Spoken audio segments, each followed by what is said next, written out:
Bom, pessoal, dando continuidade aqui às nossas aulas de filosofia contemporânea, a gente viu os filósofos do idealismo alemão e agora a gente vai começar a ver alguns filósofos que criticavam o idealismo alemão, sobretudo Hegel, tá? Então vou falar sobre Arthur Schopenhauer, que nasceu em 1788 e morreu em 1860, tá? Então vamos lá.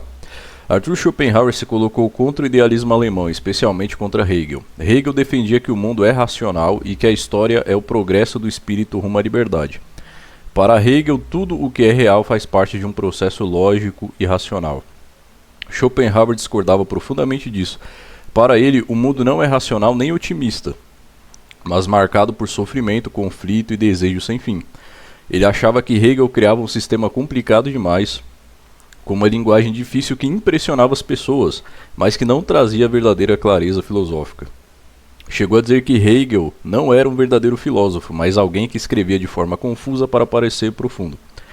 Além da divergência filosófica, havia também uma rivalidade pessoal. Os dois deram aulas na Universidade de Berlim e Schopenhauer marcou suas aulas no mesmo horário das de Hegel, esperando competir com ele. O resultado foi humilhante, as salas de Hegel ficavam cheias enquanto quase ninguém aparecia nas de Schopenhauer. Isso aumentou ainda mais o ressentimento dele. Diferente de Hegel, que dizia ter superado Kant, Schopenhauer afirma que é preciso voltar a Kant. Ele retoma a ideia entre fenômeno, o mundo como aparece para nós, e a coisa em si, a realidade em si mesma, mas interpreta essa distinção de maneira própria. É a partir desse retorno crítico a Kant, e não do sistema hegeliano, que Schopenhauer inicia o caminho da sua filosofia, tá? Então vamos lá. O mundo como representação, fenômeno. Então o mundo dos fenômenos é o mundo da representação, tá? Para Schopenhauer, a filosofia começa com uma afirmação simples e radical. O mundo é a minha representação. Isso significa que nós nunca conhecemos as coisas como elas são em si mesmas, mas apenas como aparecem para nós. Eu não conheço o Sol em si, conheço a visão do Sol. Não conheço a Terra em si, conheço a sensação de tocá-la. Tudo aquilo que eu tenho certeza está dentro da minha consciência. Não posso sair de mim mesmo para verificar como o mundo é fora da minha percepção. Se o mundo é representação, ele sempre envolve duas partes inseparáveis, sujeito e objeto. O sujeito é aquele que conhece, e o objeto é aquele que é conhecido. O sujeito nunca aparece como objeto, pois ele é a condição de toda experiência. Já o objeto só existe enquanto é percebido por um sujeito. Não existe objeto sem sujeito, nem sujeito sem objeto. Se não houvesse nenhum ser consciente, não haveria mundo como representação. Por isso, sujeito e objeto existem sempre juntos. Cada um só tem sentido em relação ao outro, tá? Além disso, tudo que percebemos está organizado segundo formas que não vêm da experiência, mas da própria estrutura da mente. Aqui ele segue Kant. Espaço e tempo são formas a priori. Tudo que vemos aparece em algum lugar em algum momento. Não conseguimos perceber nada fora dessas formas.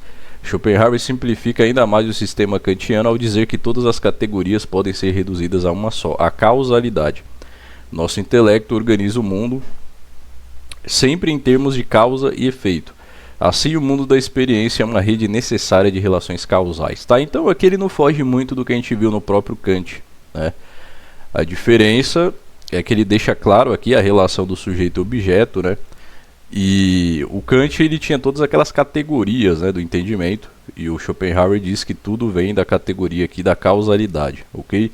Então o intelecto organiza o mundo sempre em relação a causa e efeito. O mundo da experiência é uma rede necessária de relações causais, ok? Então é assim que ele vê o fenômeno, como representação, ok? Agora veremos como ele vê a coisa em si, que ele vê como vontade, ok? Depois de dizer que o mundo é representação, Schopenhauer pergunta: se tudo o que conhecemos é aparência, então o que é a realidade em si, né? O que é a coisa em si? Para ele, o mundo que percebemos é fenômeno, ou seja, apenas como as coisas aparecem para nós. Nesse sentido, a vida parece como um sonho. Enquanto estamos dentro dela, tudo parece real, mas continuamos presos à aparência. Aqui ele vai além de Kant, que dizia que a coisa em si não pode ser conhecida. Schopenhauer afirma que pode, mas não olhando para fora, e sim para dentro. O caminho, né, para se conhecer a coisa em si é o nosso corpo. Podemos conhecê-lo como objeto, algo físico no espaço e no tempo. Mas também o conhecemos por dentro, né? Conhecemos o corpo por fora e também por dentro. Quando queremos mover o braço, o movimento acontece, né?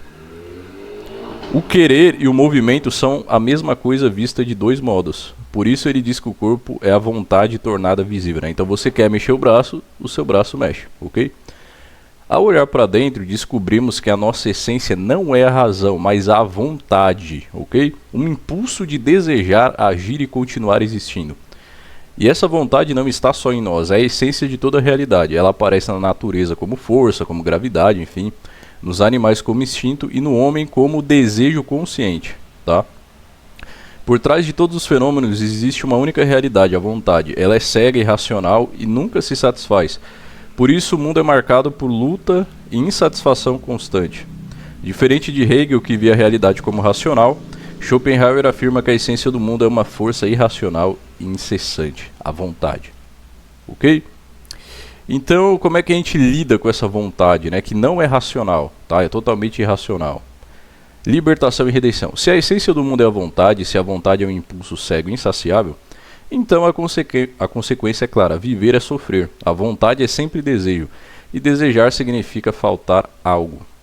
Sempre, enquanto desejamos, sofremos, tá? Quando conseguimos o que queríamos, a satisfação dura pouco e logo nasce um novo desejo.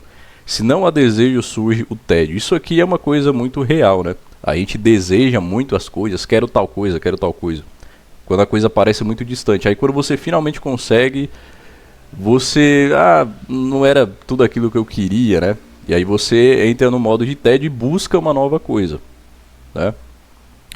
Por isso Schopenhauer diz que a vida oscila como um pêndulo entre dor e tédio. Quanto mais consciência e inteligência alguém tem, mais sofre. O gênio sofre mais do que o homem comum, porque enxerga melhor a realidade. A felicidade não é algo positivo e duradouro, é apenas uma pausa momentânea do sofrimento. No fundo, o que é real e constante é a dor. Diante disso, surge a pergunta: existe saída? Schopenhauer diz que sim, mas não é por meio da política, da ciência, do progresso, né? Aquela visão otimista do Hegel, né? A libertação começa quando entendemos que somos vontade e que a raiz do sofrimento está no querer. A primeira forma de alívio é a arte, né? Novamente um alemão aqui com aquela ideia de arte, né? Muito comum aqui entre os alemães, né? Na experiência estética, deixamos de desejar. Quando contemplamos uma obra de arte, esquecemos por instantes nossos interesses e necessidades. Não olhamos mais as coisas como úteis ou nocivas, apenas contemplamos. Nesse momento a vontade se cala temporariamente, a dor também se cala. A arte é, portanto, uma libertação provisória. Entre as artes, a música ocupa o lugar mais alto, porque expressa diretamente a própria vontade, tá? Mas a arte só oferece momentos passageiros. A libertação completa exige algo mais radical, a ascese. A ascese é a negação da vontade de viver. Ela começa pela justiça e pela compaixão, quando reconhecemos que os outros sofrem como nós. A moral para Schopenhauer tem como fundamento a compaixão, sentir a dor do outro como se fosse a nossa. No entanto, a verdadeira libertação acontece quando o indivíduo renuncia ao querer.